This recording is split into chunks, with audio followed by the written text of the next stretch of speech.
Nega Geriga ovozingni o'chir deding? To'g'risi men hech narsani eshitmadim. U nima deganini tushunmadim. Odam ko'p, shovqin bo'lgani uchun hech narsa eshitilmadi. Tarixdagi eng yaxshi jangchi bo'lishing uchun nimalar qilishim kerak deb o'ylaysan? Keling, tarixdagi eng zo'ri yoki boshqa raqamlar haqida karyeramni tugatgach gaplashaylik. Yutishda davom etyapman. Bu navbatdagi jang. G'alabali seriyam 20 taga yetganda Danadan so'rab ko'rasiz. U uchun javob bersam maylimi? Uni bu sportda qilganlarini ko'r. Vatani bayrog'ini tanitdi.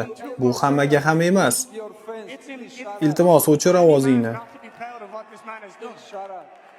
U dunyodagi eng yaxshi jangchi.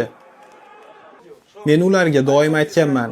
Ular ingliz tilini o'rganish uchun men 1 yil davomida pul to'ladim. Ular hech narsani o'rganmadi. Yan Geri uni maqtab turgandi. Bu o'chir dedi. Muloyim bo'l. Men u yerda o'zimni gapimni eshitmadim. Shovqin edi. Ba'zida odam senga yoqmasa, lekin senga hurmat ko'rsatsa, eng kamida jim o'tirishing kerak. O'chir demasliging kerak. Odam gapirib turganda oraga suqilish ham hurmatsizlik-ku. Men gapirayotgandim.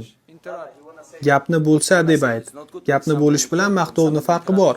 Gapni bo'lish deb ayt unga. Mayli, California cheesecake. Mayli, bu safar 1-1.